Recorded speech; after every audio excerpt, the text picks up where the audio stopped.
பிஸ்மில்லாஹிர்ரஹ்மானிர்ரஹீம். அல்ஹம்துலில்லாஹ் வஸ்ஸலாத்து வஸ்ஸலாமு அலா ரசூலில்லாஹ் வ அலா ஆலிஹி வ அஸ்ஹாபிஹி வ அத்பாஇஹி அஜ்மஈன். அம்மா பஅத். அன்புக்குரிய இஸ்லாமிய சகோதர சகோதரிகளே, அல்லாஹுவின் நல்லடியார்களே, எவ்வாறு ஹஜ்ஜி செய்ய வேண்டும் என்ற இந்த தலைப்பை நாங்கள் எவ்வாறு ஹஜ்ஜை செய்து கொள்ள வேண்டும், ஹஜ்ஜி செய்வதனுடைய வழிமுறை என்ன என்பதை நாங்கள் சுருக்கமாக பார்க்க போகின்றோம். அந்த வகையிலே நாங்கள் ஏற்கனவே படித்த பாடங்களிலே நாங்கள் எடுத்த முடிவுகள், எஹ்ராம் கட்ட வேண்டும், அதாவது ஹஜ்ஜி 3 வகையான ஹஜ்ஜிகள் இருக்கிறது. அந்த ஹஜ்ஜிலே நாங்கள் விரும்பிய ஒன்றை தேர்ந்தெடுத்து கொள்ள முடியும். எங்களுடைய வசதிக்கேற்ற அந்த ஹஜ்ஜை அல்ஹம்துலில்லாஹ் செய்து கொள்ள முடியும். இப்படி ஏதாவது ஒரு வகையிலே நாங்கள் ஹஜ்ஜுக்குள் வந்து விட்டோம் என்று சொன்னால் ஹஜ்ஜை நாங்கள் எவ்வாறு நிறைவேற்ற வேண்டும் என்று இப்போது நாங்கள் பார்க்க போகின்றோம். அன்புக்குரிய சகோதர சகோதரிகளே, ஹஜ்ஜை பொறுத்தவரையிலே ஹஜ்ஜு என்பது அரஃபாவிலே நிற்பது. முதலாவது நாங்கள் நியத்து வைத்து எஹ்ராம் கட்டி நியத்து வைத்து ஹஜ்ஜுக்குள் விடுபட்டோம் என்று சொன்னால் முதலில் ஹஜ் என்பது தவாப், அதாவது தவாப்புல் குதூம். எஹ்ராம் கட்டிய நாங்கள் மக்காவுக்குள்ளே சென்று விட்டோம் என்று சொன்னால் நாங்கள் தல்பியா சொல்லியவர்களாக எஹ்ராம் மீகாத்திலே இருந்து அல்லது எங்களுடைய பயணத்திலே இருந்து மக்காவை வந்து அடைந்து விடுகின்றோம். இவ்வாறு வந்து அடைந்து விட்ட நாம் தமத்துடைய ஹஜ்ஜாகவோ கிரானுடைய ஹஜ்ஜாகவோ அல்லது இஃப்ராதாகவோ ஹஜ்ஜுக்குள் வந்து விட்டோம் என்று சொன்னால் இந்த ஹஜ்ஜை எவ்வாறு நாங்கள் சரியான முறையிலே நிறைவேற்ற வேண்டும் என்று கேட்டால், தமத்து என்ற ஹஜ்ஜை பொறுத்தவரையிலே, தமத்து அல்லது கிரான் என்ற ஹஜ்ஜை பொறுத்தவரையிலே நாங்கள் நியத்து வைத்து எஹ்ராம் கட்டி மக்காவுக்குள் வந்து விட்டோம் என்று சொன்னால் முதலிலே நாங்கள் தவாஃப் செய்ய வேண்டும். தவாஃபுல் குதூம் என்று சொல்லுவோம். அந்த தவாஃபுல் குதூமை செய்ய வேண்டும். தவாஃபுல் குதூம் எவ்வாறு செய்வது? 7 சுற்றுக்களையும் தவாஃபுல் குதூம் செய்கின்றோம். தமத்துடைய ஹஜ்ஜிலே வரக்கூடிய ஒரு சகோதரர் ஹஜ்ஜுல், அதாவது தவாஃபுல் குதூமோடு சேர்த்து சஅயையும் செய்து, அதாவது உம்ராவை கம்ப்ளீட்டாக ஆரம்பத்தில் உம்ராவை செய்து கொள்ள வேண்டும். இது தமத்துவுக்குரிய ஹஜ்ஜினுடைய வழிமுறை. முதலிலே உம்ரா தமத்துடைய ஹஜ்ஜாக வந்த நியத்து வைத்து வந்தவர் ஹஜ்ஜை கம்ப்ளீட்டாக நிறைவேற்றுவதற்கு முன்னாலே உம்ராவை கம்ப்ளீட்டாக முடித்து விடுகிறார். உம்ராவை முடித்துவிட்டு சாதாரண ஆடைக்குள் வந்து விடுகிறார். இவர் வந்தவுடன் இவர் ஹஜ்ஜுக்குரிய நாளாக யௌமு தர்வியா என்று சொல்லக்கூடிய 8வது நாள் துல்ஹஜ் மாதம் 8வது நாள் நாங்கள் மீண்டும் எஹ்ராமை கலைந்திருந்தோம். எஹ்ராமுடைய அனைத்து தடுக்கப்பட்டிருந்தவைகளிலே அனுபவித்து கொண்டிருந்தோம். இருந்துவிட்டு 8வது நாள் யௌமு தர்வியா என்று சொல்லுவோம். துல்ஹஜ் மாதம் 8ஆம் நாள் இருக்கக்கூடிய இடத்துல நாம் எந்த இடத்துல இருக்கிற ஹோட்டல் இருந்தால் ஹோட்டலில் இருந்து எஹ்ராமை கட்டிக்கொள்ள வேண்டும். அதே போன்று மினாவுக்கு முன்கூட்டியே சென்றிருந்தால் மினாவில் இருந்து லுஹருக்கு முன்னால் நாங்கள் எஹ்ராமை கட்டிக்கொள்ள வேண்டும். எஹ்ராம் நியத்து வைத்து கொள்ள வேண்டும். ஹஜ்ஜுக்குள் நுழைந்து விடுகிறோம் என்ற நியத்தை வைத்து கொள்ள வேண்டும். இவ்வாறு ஹஜ்ஜுக்குரிய நியத்து வைத்த நாம் எதற்கு முன்னால் எஹ்ராம் கட்டினால் எதுவெல்லாம் தடுக்கப்பட்டு விட்டதோ அதே போன்று இந்த எஹ்ராம் நியத்து வைத்ததற்கு பின்னாலும் ஹஜ்ஜுக்கு நாங்கள் நியத்து வைத்து விட்ட பின்னாலும் 8வது நாள் மீண்டும் நியத்து வைத்து எஹ்ராம் கட்டி நாங்கள் எஹ்ராம் கட்டிவிட்டோம் என்று சொன்னால் அந்த எஹ்ராம் கட்டியதோடு எதுவெல்லாம் உம்ராவுக்கு எஹ்ராம் கட்டும்போது தடுக்கப்பட்டனவோ அவைகள் அனைத்தும் மீண்டும் தடுக்கப்பட்டு விடும். தடுக்கப்பட வேண்டிய விடயங்கள் தலையை மறைப்பது, அதே போன்று வாசனைகள் பூசுவது, உடல் உறவு கொள்வது, வீண் பேச்சுக்கள் பேசுவது, நகம் வெட்டுவது, முடி வெட்டுவது போன்ற இந்த செயல்கள் அனைத்தும் தடுக்கப்பட்டு விடும். இந்த தடுப்போடு சேர்த்து அந்த நாள் மினாவில் இருந்து எஹ்ராமை அல்லது ஹோட்டலில் இருந்து எஹ்ராம் கட்டி மினாவுக்கு 8வது நாள் மாலையிலே நாங்கள் மினாவுக்குள் வந்துவிட வேண்டும். அந்த மினாவுக்கு வந்துவிட்டதற்கு பின்னால் மினாவிலே 9வது நாள் இரவு 10, அதாவது 9வது நாள் அரஃபாவுடைய 8வது நாள் யௌமு தர்வியாவுடைய நாள் இரவையிலே நாங்கள் மினாவிலே இருக்க வேண்டும். சூரியன் உதிக்கும் வரைக்கும் மினாவிலே இருக்க வேண்டும். சூரியன் உதித்ததற்கு பின்னால் 9வது நாள் ஹஜ்ஜினுடைய கடமை ஆரம்பிக்கப்படுகிறது. அந்த நாளிலே நாங்கள் அமைதியாக தல்பியா சொன்னவர்களாக, அல்லாஹ்வை அஞ்சியவர்களாக, அல்லாஹ்வை திக்ர் செய்தவர்களாக அரஃபாவை நோக்கி போக வேண்டும். அரஃபாவிலே சென்று அரஃபாவிலே இருந்து நாங்கள் லுஹரையும் அசரையும் சேர்த்து ஜம்மு செய்து தொழுது கொள்ள வேண்டும்.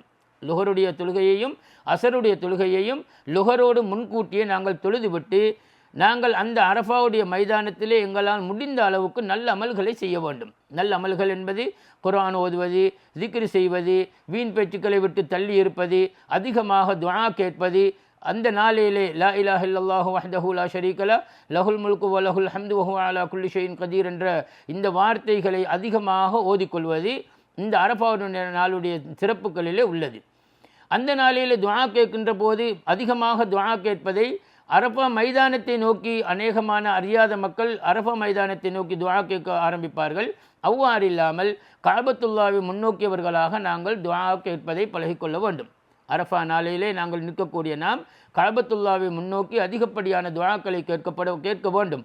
ரசூலுல்லாஹ் ஸல்லல்லாஹு அலைஹி வஸல்லம் அவர்கள் சொன்னார்கள், அதிகமான நரகத்திலே இருந்து நரகவாதிகள் விடுவிக்கப்படக்கூடிய நாள் அரஃபாவுடைய நாள்.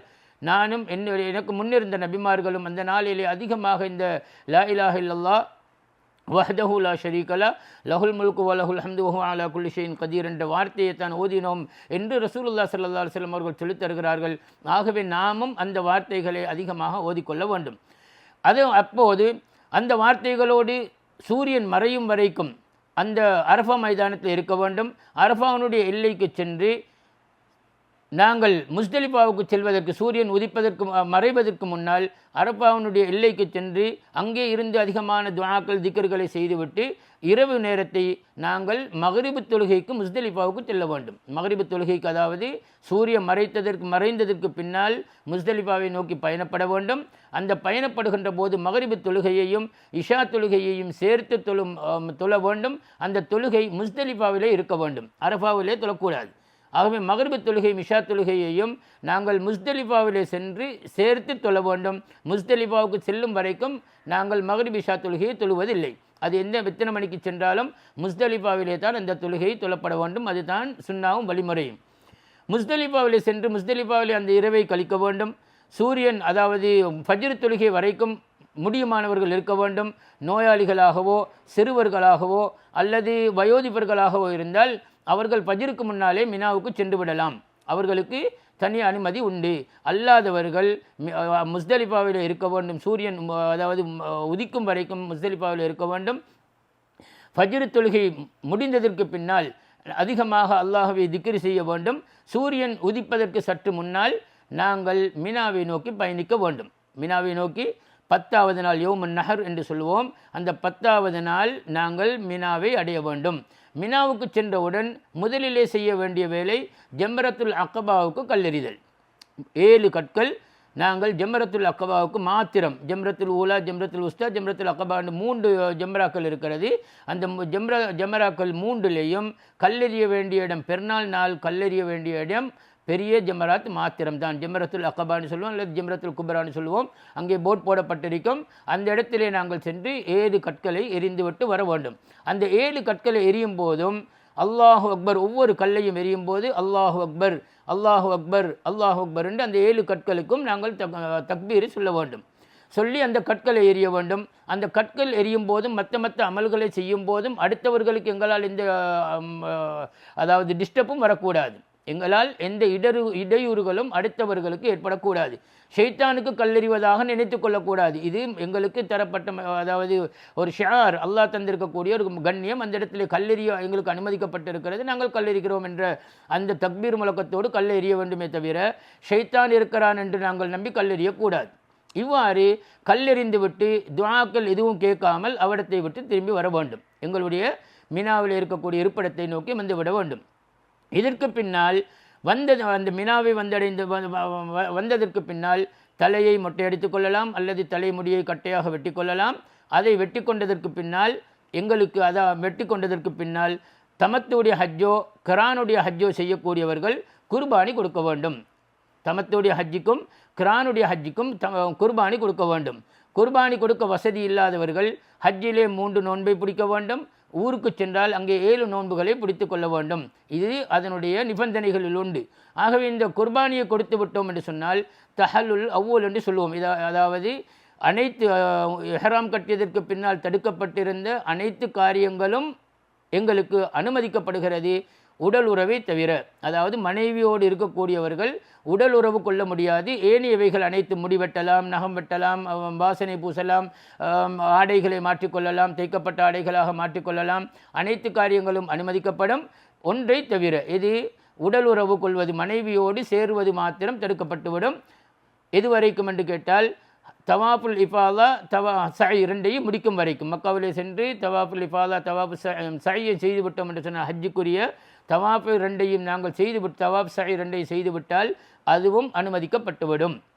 அப்போது நாங்கள் ஹஜ்ஜினுடைய அநேகமான அமல்களை முடித்து விட்டோம் என்று அர்த்தம். இப்போது நாங்கள் 10வது நாளில் இருக்கின்றோம். இந்த 10வது நாளில் இந்த அமல்களை செய்து கொள்ள முடியுமானவர்கள் செய்து கொள்ளலாம். அதாவது முதலிலே ஜமராத்துக்கு கல்லடிக்க வேண்டும், குர்பான் கொடுக்க வேண்டும், முடிவெட்ட வேண்டும். அதே போன்று தவாப் சஅய் செய்யக்கூடிய வசதி இருந்தால் அதையும் செய்து கொண்டால் ஹஜ்ஜினுடைய அதாவது இஹ்ராம் கட்டியதற்கு பின்னால் தடுக்கப்பட்டிருந்த அனைத்து காரியங்களும் எங்களுக்கு அனுமதிக்கப்பட்டுவிடும். அதில் எங்களுடைய ஏனைய காரியங்களை எங்களுக்கு செய்து கொள்ள முடியும். 11வது நாள் 12வது நாள் அதோடு இரவிலே நாங்கள் மினாவிலே நிற்க வேண்டும். இரவிலே மினாவிலே 10வது நாள் இரவிலே நாங்கள் நிற்க வேண்டும். 11, 12, 13 அல்லது 12வது நாள் யாரேனும் ஹஜ்ஜை முடித்துவிட்டு திரும்ப வேண்டும் என்று நினைத்தால் 11வது நாளும் கல்லடித்துவிட்டு 12வது நாள் கல்லடித்துவிட்டு மகரிபு சலாவுக்கு முன்னால் சூரியன் மறைவதற்கு முன்னால் மினா எல்லையை விட்டு அவர் வெளியேறி விட வேண்டும். அதாவது 12வது நாள் யாரேனும் ஹஜ்ஜை முடித்துவிட்டு வெளியேற வேண்டும் என்று நினைத்தால் அவர் தேவையுள்ளவர் அல்லது 12வது நாளோடு எங்களுக்கு முடித்துவிட்டு போகலாம் என்று குர்ஆன் சொல்லியிருக்கிறது. ஆகவே அந்த 12வது நாளோடு முடித்துவிட்டு ஹஜ்ஜை முடித்துவிட்டு வெளியேறக்கூடிய விருப்பமுள்ளவர்கள் 12வது நாள் சூரியன் மறைவதற்கு முன்னால் மினா எல்லையை விட்டு வெளியேறி விட வேண்டும். இல்லை என்று சொன்னால் 13வது நாளும் இரவையிலே மினாவில் இருக்க வேண்டும். இதுதான் அதனுடைய நிபந்தனை. 13வது நாள் மினாவில் இருந்து கல்லடித்து விட்டு அந்த ஒவ்வொரு ஜமராத்துகளுக்கும் 3 ஜமராத்துகளுக்கும் 11, 12, 13வது நாள் 3 நாட்களிலேயும் கல்லெறியக்கூடியவர்கள் 3 ஜமராத்துகளுக்கும் அடிக்க வேண்டும். முதலாவது ஜமரத்துல் ஊலா, ஜமரத்துல் உஸ்தா, ஜமரத்துல் அகபா என்று 3 இருக்கிறது. அந்த 3க்கும் கல்லெறிய வேண்டும். அந்த கற்கள் எரியும் போது அல்லாஹ் அக்பர் அல்லாஹ் அக்பர் அல்லாஹ் அக்பர் என்ற ஒவ்வொரு கல்லுக்கும் தக்பீர் சொல்லியவர்களாக எரியப்பட வேண்டும். அந்த கல் எறிந்து விட்டு 11வது நாள் 12வது நாள் 13வது நாள் கல்லெறியக்கூடியவர்கள் முதலாவது அக்கபாவிலே கல்லெறிந்து விட்டு அல்லாஹ் கிபிலாவை முன்னோக்கி இருந்து அல்லாஹ்விடத்திலே துஆ கேட்க வேண்டும். 2வது ஜமராத்திலே கல்லெறிந்து விட்டு இடப்பக்கமாக அதாவது முதல் ஜமரத்துல் ஊலாவுக்கு கல்லடித்து விட்டு வலதுபுறமாக இருந்து அல்லாஹ்வுக்கு கிபிலாவை முன்னோக்கி துஆ கேட்க வேண்டும். ஜமரத்துல் உஸ்தாவுக்கு கல்லடித்து விட்டு இடப்பக்கமாக இருந்து கிபிலாவை முன்னோக்கி துஆ கேட்க வேண்டும். 3வது ஜமராத்துல் குப்ரா என்று சொல்லுவோம். அந்த ஜமராவுக்கு கல்லடித்து விட்டு எந்த துவாவும் கேட்காமல் அப்படியே நாங்கள் திரும்பி வந்துவிட வேண்டும். இதுதான் 3 நாளும் கல்லடித்து விட்டு செய்ய வேண்டிய அமல். ஆகவே இந்த அமலை செய்துவிட்டு மக்காவுக்கு நாங்கள் 12ஆம் நாளோ 13வது நாளோ இந்த அமலை முடித்துவிட்டு கல்லெறிந்து விட்டு மக்காவுக்கு திரும்பி வந்து அதாவது தவாஃபுல் விதா என்று சொல்லுவோம். பிரயாண தவாஃப் அதாவது இறுதி தவாஃப் என்று சொல்லுவோம். அந்த தவாஃப் 7 சுற்றையும் மாத்திரம் சுற்றிவிட்டு நாங்கள் எங்களுடைய ஹஜ்ஜை முடித்துவிட்டு திரும்பி விடலாம். அன்புக்குரிய சகோதரர்களே, இது ஹஜ்ஜை பற்றி ஹஜ்ஜினுடைய செய்முறை பற்றிய சுருக்கமான ஒரு விளக்கம் உங்களுக்கு தரப்பட்டிருக்கிறது. மேலதிகமான விவரங்களை உங்களிடத்திலே கையில் இருக்கக்கூடிய நோட்டுகளையோ அல்லது தெரிந்தவர்களிடத்திலோ தெரியாத விஷயங்களை தெரிந்து அமல்களை செய்துவிட்டு அதாவது எங்களுடைய இருப்பிடங்களை அடைய எல்லாம் வல்ல அல்லாஹ் அனைவர்களுக்கும் இந்த கடமையை சரிவர இலேசான முறையிலே நிறைவேற்றிவிட்டு திரும்புவதற்கு அல்லாஹ் உதவி செய்வானாக. வஆஹிரு தஅவானா அனில் ஹம்துலில்லாஹி ரப்பில் ஆலமீன். வஸ்ஸலாமு அலைக்கும் வரஹ்மத்துல்லாஹி வபரகாத்துஹு.